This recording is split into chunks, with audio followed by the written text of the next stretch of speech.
আমরা যারা সোশ্যাল মিডিয়াতে বক্তব্য শুনি, আপনি আমার শোনেন, বাংলাদেশের বক্তা আছেন প্রখ্যাত আলেম আব্দুর রাজ্জাক বিন ইউসুফ, ওনার শোনেন, শোনেন না? তারপরে আমাদের ইন্ডিয়ার মানুষ আরবে দাম্মামে দায়ীর কাজ করেন মতিউর রহমান মাদানী হাফেজাউল্লাহ, ওনার বক্তব্য শোনেন। বাংলাদেশের প্রখ্যাত আলেম ডক্টর মুজাফফর বিন মহসিন, ওনার বক্তব্য শোনেন। আব্দুর রাজ্জাক বিন ইউসুফের ছেলে আব্দুল্লাহ, ওনার বক্তব্য শোনেন। আমানুল্লাহ বিন ইসমাইল মাদানী, ওনার বক্তব্য শোনেন। আমাদের আনোয়ারুল হক ফাইজি, ওনার বক্তব্য শোনেন। আব্দুল্লাহ সালাফির বক্তব্য শোনেন। শোনার পরেও আজকেই আমাকে মিনিমাম 10 জন বলেছে, মমতাজুল সাহেব, আমরা কারটা মানবো আর কারটা ছাড়বো, আর কোনটা ঠিক আর কোনটা ভুল। কারণ আব্দুর রাজ্জাক বিন ইউসুফ সাহেব ওই দিক থেকে ফতোয়া দিয়ে দিয়েছে, মসজিদে 2 আজান দেওয়া আমি তো বেদাত বলেছি, আমার বাপও বেদাত বলবে, এরকম ভাবে বক্তব্য রাখছে যে মসজিদে 2টা আজান দেওয়া বেদাত। এইদিকে মতিউর রহমান মাদানী সাহেব বলছেন না, বেদাত বলা যাবে না।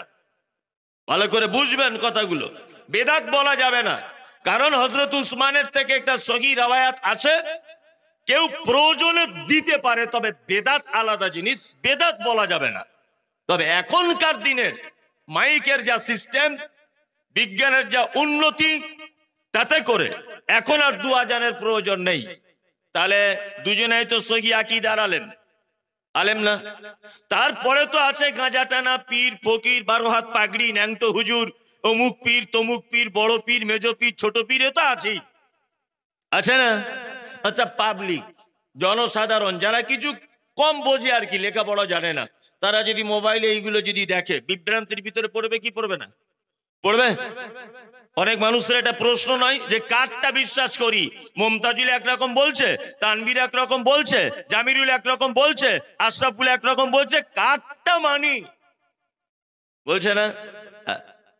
এসব প্রশ্ন থাকবে না।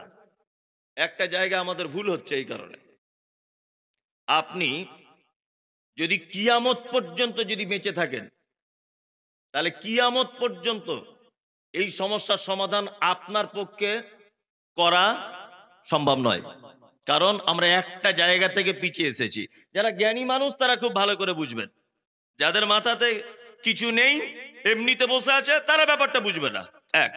আমি ডাক্তার আমাকে বলছে যে মমতাজুল সাহেব, আপনার এই রোগটা যদি আপনি সারাতে চান, তাহলে আপনাকে প্রত্যেক দিন 1 কেজি করে মিনিমাম খাঁটি গাই গরুর দুধ পান করতে হবে। ভালো করে বুঝবেন। তা আমি গাই গরুর দুধ খাঁটি পাওয়ার জন্য একটা গোয়ালাকে বললাম যে গোয়ালা ভাই, আমাকে একটু দুধ দিও তো 1 কেজি করে। ডাক্তার বলেছে খেতে, দুধ পান করতে বলেছে। তা গোয়ালা আমাকে 1 কেজি দুধ দিল। প্রথম দিন আমার স্ত্রী দুধটাকে যখন জাল দিচ্ছে, গরম করছে বা ফোটাচ্ছে, ফোটানোর পরে হালকা যখন ঠান্ডা হতে আসছে, তখন উপরে দুধের স্বর পড়ে, পড়ে না? পড়ে। প্রথম দিন পড়লো, তারপরের দিনও পড়লো, তারপরের দিনও পড়লো। 4 দিনের মাথায় দেখছি, 5 দিনের মাথায় দেখছি আর দুধের স্বর আসছে না। আমার স্ত্রীকে বলছি যে কি ব্যাপার, দুধের স্বর আসছে না কেন?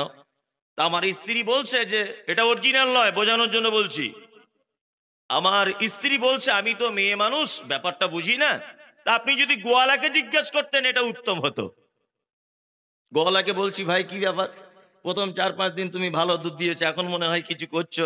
তখন বলছে হুজুর 50 টাকা দুধ বেচে কি আর লাভ হয়? খোলের কেজি 60 টাকা। ওই জন্য প্রথম 2-3 দিন খাঁটি মাল দিয়েছি কাস্টমার ধরার জন্য, তারপরে 1/2 কেজি দুধ 1/2 কেজি পানি। আচ্ছা তাই? তা মনে মনে রাগ করলাম যে ওর দুধ আর নেবো না, ওর দুধ বাদ দিয়ে দিলাম। তা আমার স্ত্রী আমাকে বলছে আপনি এক কাজ করুন, আপনি মাদার ডেয়ারি কোম্পানির দুধ খান, সব থেকে 100% খাঁটি। তা আমি 2-4 দিন কিনে আনলাম। তারপরে হঠাৎ একদিন প্যাকেটের উপরে লেখা আছে 100% পিওর, মানে কোনো ভেজাল নেই এতে। আমি তখন ভাবলাম যে কোম্পানি 100% পিওর লিখবে, নিশ্চয়ই তার কোম্পানিতে নাই অন্য কোম্পানিতে ডুপ্লিকেটে ধরা পড়েছে। তাই তাছাড়া ওর লেখার দরকার কি?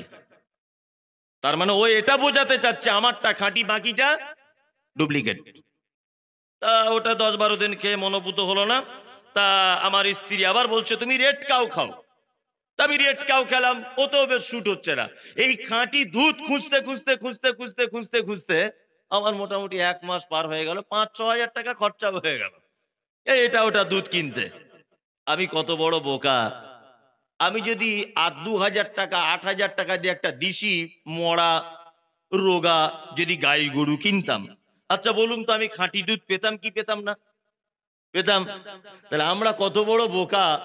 আমরা খাঁটি দুধ খোঁজার জন্য 10,000 টাকা খরচা করে দিচ্ছি, কিন্তু বাড়িতে একটা গাই গরু রাখতে কেউ রাজি কে নয়। তা আপনি যদি বাড়িতে গাই গরু না রাখেন, সঠিক দুধ কোশ্চিন কালেও আপনি পাবেন পাবেন পাবেন না। এইবার আপনাদেরকে একটা কথা বলছি, কোরআন অবতীর্ণ হয়েছে 1,500 বছর আগে। কত বছর আগে? 1,500 বছর আগে। কার উপর অবতীর্ণ? মুহাম্মদ সাল্লাল্লাহু আলাইহি ওয়াসাল্লামের উপরে, তাই না? আমরা আরবি কেউ বুঝেন যারা এখানে বসে আছেন? আমি নিজে বুঝি না। আপনারা কেউ বুঝেন আরবি? বুঝেন না তো? তাহলে আপনি পিওর বাঙালি, আমিও পিওর বাঙালি।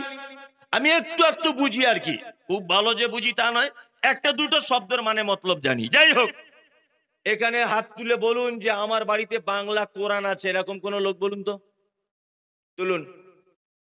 এটা আমি দেখতে চাইছি, শুনুন সবাই, স্টেজের বাইরে সবাই তুলুন। দেখুন 1,000 লোক আছে, 10টা লোকের হাত ওঠেনি। দাঁড়ান, 10টা লোকের হাত ওঠেনি। তো এই জাতি জীবনে কোনোদিন সঠিক রাস্তা পাবে? পাবে বলুন? পাবে না।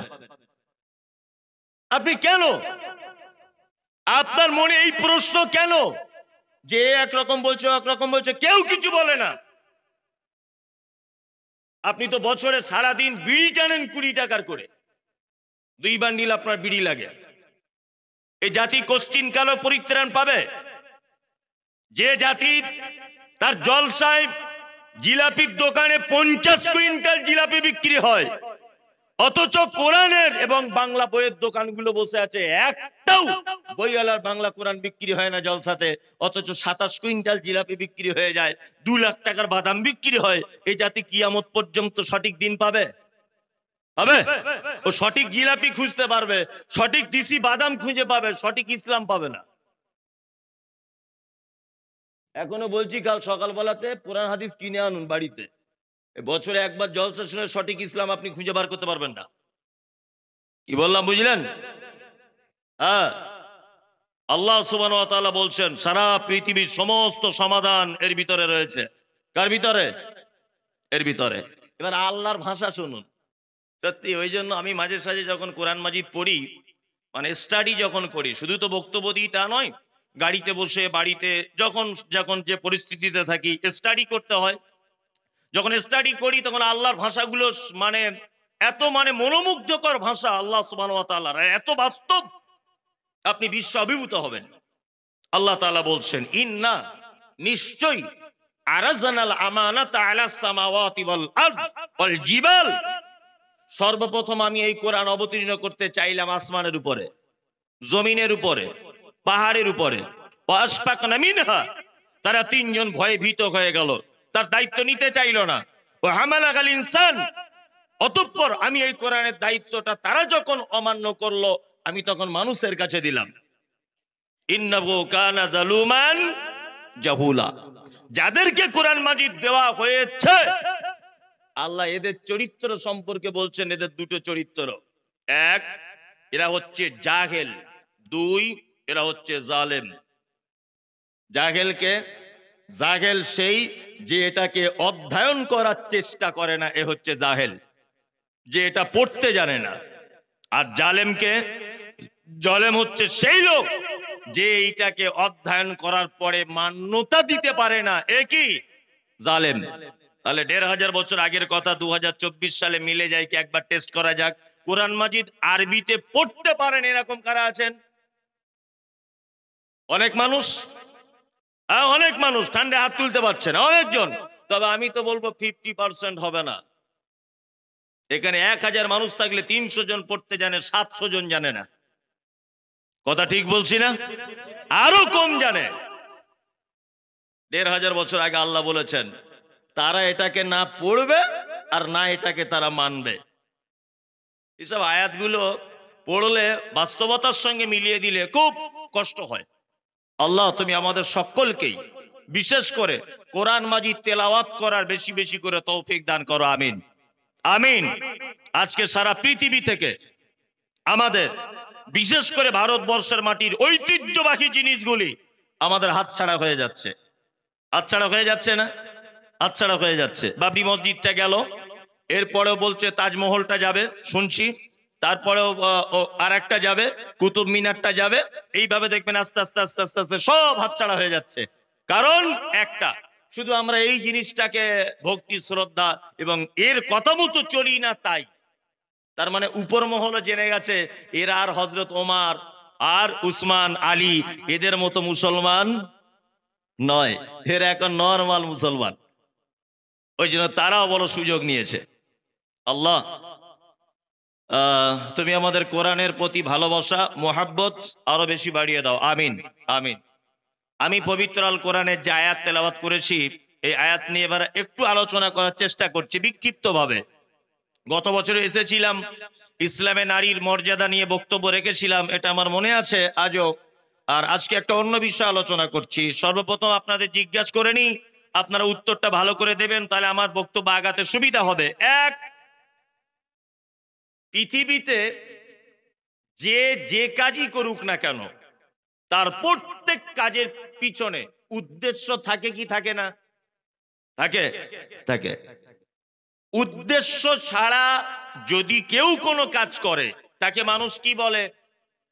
পাগল, তাই না? পাগল। আমি এখানে এলাম, আপনি আমাকে এক গ্লাস পানি দিলেন, আমি পানিটা পান করলাম।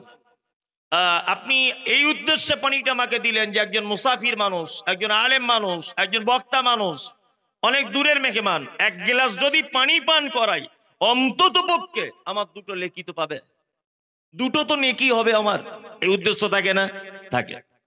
এইবার আপনাদেরকে বলছি, সারা পৃথিবীতে আল্লাহ সুবহানাহু ওয়া তাআলা আমাদেরকে যে পাঠালেন, আমাদের পাঠানোর পিছনে কোনো উদ্দেশ্য আছে না নেই?